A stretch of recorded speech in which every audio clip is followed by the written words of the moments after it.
Much. So I've been waiting for this meeting for 20 years, actually.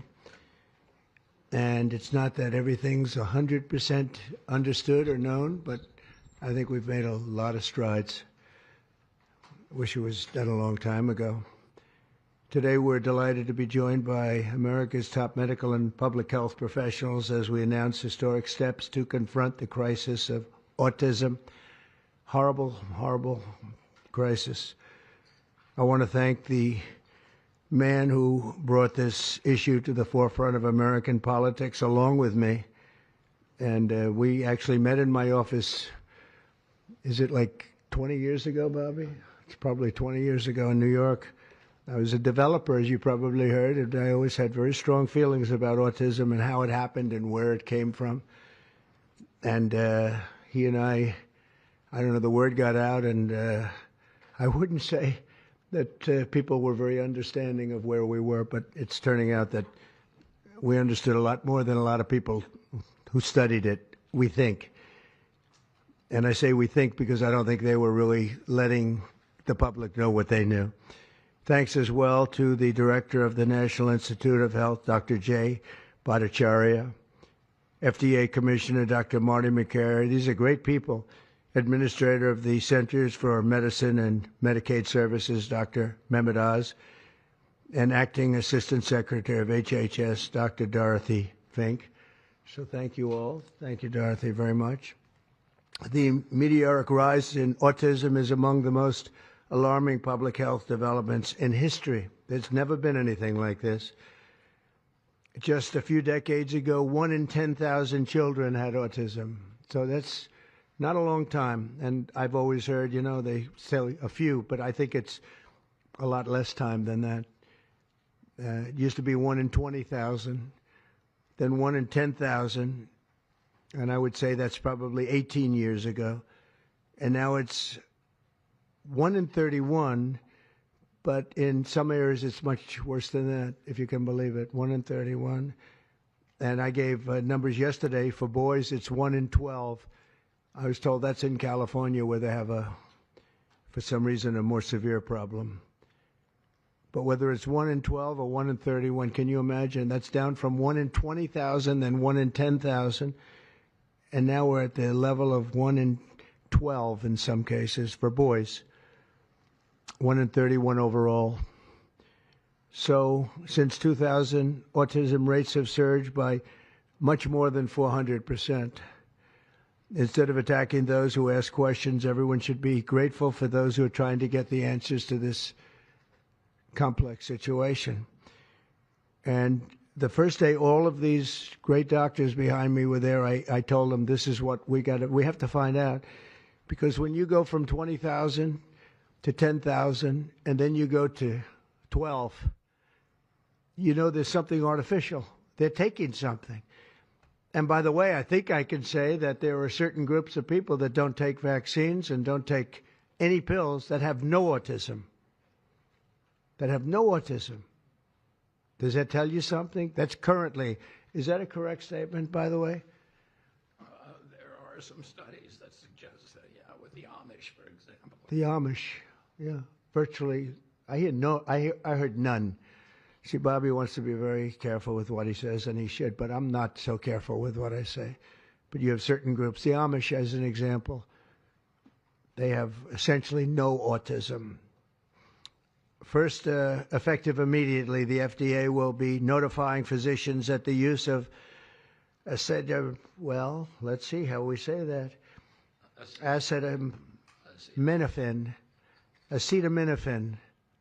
is that okay? Which is basically commonly known as Tylenol, during pregnancy can be associated with a very increased risk of autism. So taking Tylenol is not good. All right, I'll say it. It's not good. For this reason, they are strongly recommending that women limit Tylenol use during pregnancy unless medically necessary. That's, for instance, in cases of extremely high fever, that you feel you can't tough it out, you can't do it. I guess there's that. It's a small number of cases, I think. But if you can't tough it out, if you can't do it, that's what you're going to have to do. You'll take a Tylenol, but it'll be very sparingly. It can be something that's very dangerous to the woman's health. In other words, a fever that's very, very dangerous, and ideally a doctor's decision, because I think you shouldn't take it. And you shouldn't take it during the entire pregnancy. They may tell you that toward the end of the pregnancy, you shouldn't take it during the entire. And you shouldn't give the child a Tylenol every time he's born and he goes and has a shot. You shouldn't give a Tylenol to that child. All pregnant women should talk to their doctors for more information about limiting the use of this medication while pregnant. So ideally, you don't take it at all. But if you can't tough it out, if there's a problem, you're going to end up doing it. The other thing that I can tell you that I'll say that they will maybe say at a little bit later date, but I think when you go for the shot, you do it over a 5-time period. Take it over 5 times or 4 times, but you take it in smaller doses and you spread it out over a period of years. And they pump so much stuff into those beautiful little babies. It's a disgrace. I don't see it. I think it's very bad. They're pumping, it looks like they're pumping into a horse. You have a little fragile child, and you get a vat of 80 different vaccines, I guess, 80 different blends, and they pump it in. So ideally, a woman won't take Tylenol. And on the vaccines, it would be good, instead of one visit where they pump the baby, load it up with stuff, you'll do it over a period of 4 times or 5 times. I've been so into this issue for so many years just because I couldn't understand how a thing like this could happen. And it's artificially induced. It's not like something that when you go from all of those, healthy babies to a point where I don't even know structurally if a country can afford it. And that's the least of the problems. To have families destroyed over this is just so terrible. I also, and we've already done this, we want no mercury in the vaccine. We want no aluminum in the vaccine. The MMR, I think, should be taken separately. This is based on what I feel, the mumps, measles, and all the 3 should be taken separately. And it seems to be that when you mix them, there could be a problem. So there's no downside in taking them separately. In fact, they think it's better, so let it be separate. The chicken pox is already separate, because when that got mixed in, I guess they made it 4 for a while, it really was bad. So they make chicken pox. Individually, they're okay. When you mix them, something maybe happens. So there's no downside in doing it. It's not like, if you do it, bad things. No, it's only good side. And it may not have that much of an impact, but it may have a big impact. So let those be taken separately. And then hepatitis B is sexually transmitted. There's no reason to give a baby that's almost just born hepatitis B. So I would say wait till the baby is 12 years old and formed and take hepatitis B. And I think if you do those things, it's going to be a whole different, it's going to be a revolution in a positive sense in the country. The FDA will be updating the label of an existing drug to reflect potential benefits in reducing some autism symptoms. This gives hope to the many parents with autistic children that it may be possible to improve their lives. That's one of the things that I'm very, very happy about. I mean, this was mostly going to be on how not to have the child affected, but we've learned some pretty good things about certain elements of genius that can be given to a baby, and the baby can get better, and in some cases maybe substantially better. Not going to be easy, but be a lot easier if it didn't happen in the first place, as these great parents fully understand, right? They fully understand. I feel so terribly for. I have so many friends with autistic children. It's a tough situation. Finally, to help reach the ultimate goal of ending the autism fever, the NIH will be announcing 13 major grant awards from the Autism Data Science Initiatives. And to be honest with you, to me, that's the least important. It's not even a money thing at this point. There's so much money, but they have to do, and they have to move quickly. When the alternative is that nothing bad can happen, let's do it now. I was just saying to Bobby and the group, let's do it now. Nothing bad can happen. It can only good happen. But with Tylenol, don't take it. Don't take it. And if you can't live, if your fever is so bad, you have to take one because there's no alternative to that. Sadly, first question, what can you take instead? It's actually, there's not an alternative to that. And as you know, other of the medicines are absolutely proven bad. I mean, they've been proven bad with the aspirins and the Advils and others, right? And they've been proven bad.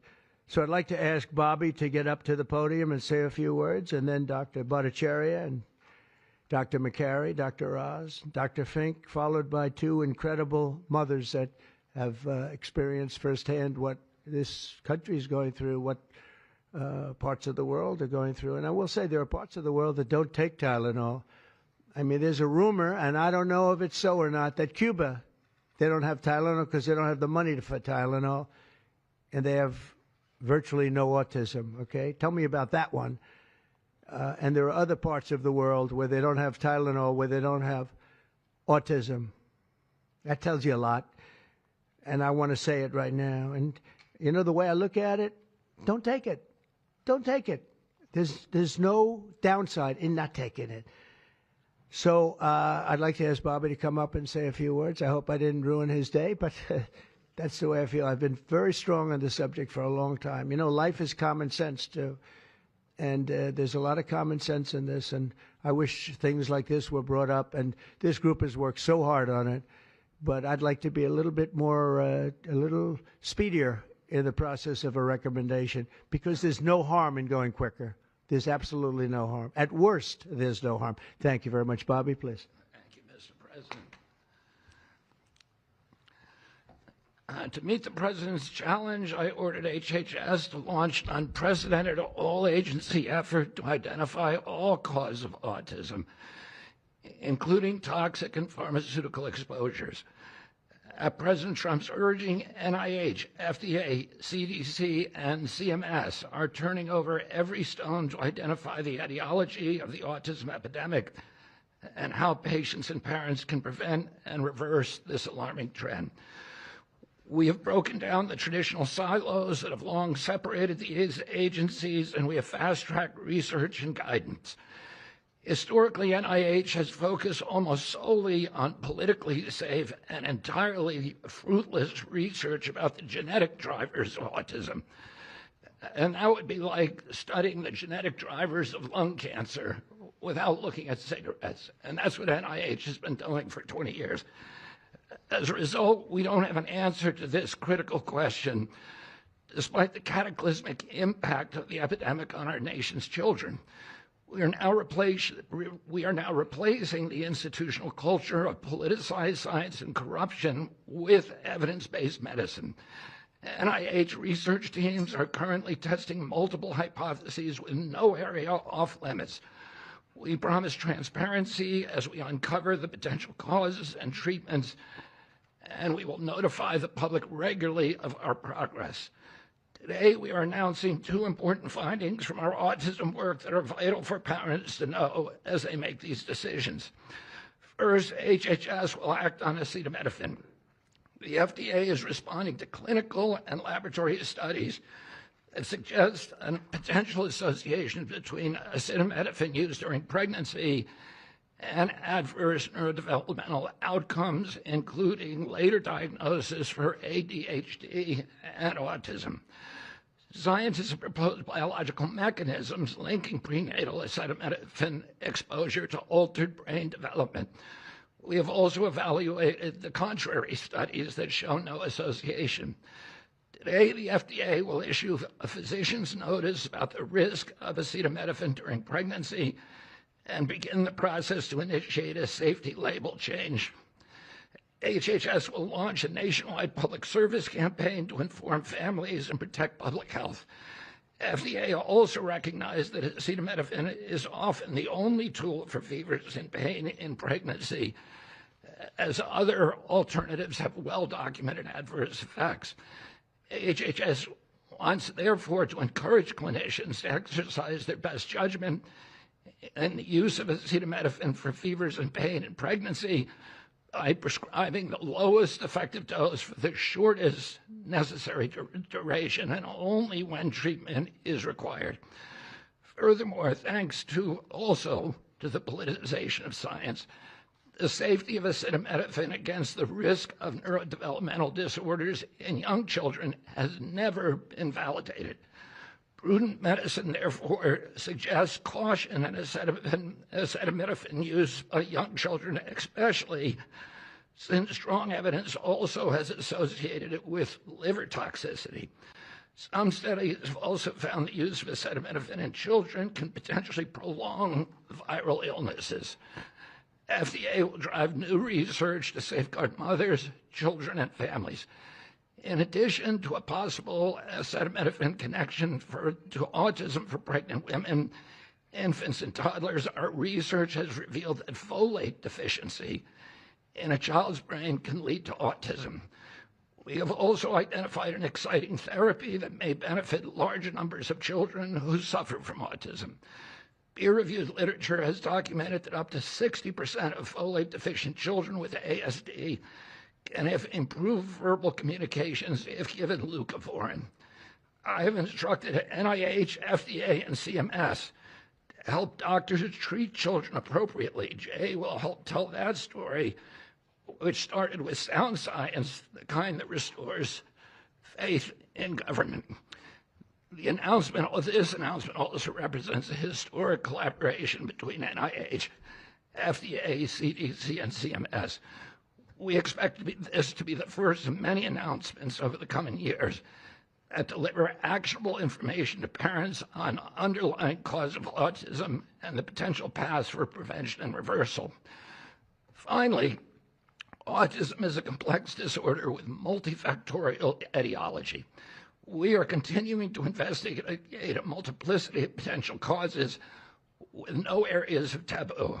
One area that we are closely examining, as the President mentioned, is vaccines. Some 40 to 70% of mothers who have children with autism believe that their child was injured by a vaccine. President Trump believes that we should be listening to these mothers instead of gaslighting and marginalizing them like prior administrations. Some of our friends like to say that we should believe all women. Some of these same people have been silencing and demonizing these mothers for 3 decades because research on the potential link between autism and vaccines has been actively suppressed in the past. It will take time for an honest look at this topic by scientists. But I want to reassure the people in the autism community that we will be uncompromising and relentless in our search for answers. We will perform the studies that should have been performed 25 years ago. Whatever the answer is, we will tell you what we find. We are researching this issue to all 3 agencies. Jay will discuss one of our research initiatives at NIH. This model of unleashing unbiased, depoliticized, gold standard scientific research and academic freedom to deliver actionable information to prevent and reverse disease will be a model for the framework to deliver similar results for many other chronic conditions that plague Americans. Jay? Thank you, Secretary Kennedy, and thank you, President Trump. Thank you very much. I'm proud to announce today that the NIH has launched the Autism Data Science Initiative to turbocharge autism research, devoting an additional $50 million to the cause of studying autism. Nearly 250 research teams from across the country applied, sent in their applications, and were peer-reviewed by the NIH review panels. The NIH peer reviewers chose the 13 best projects focused on root causes and therapies, with replication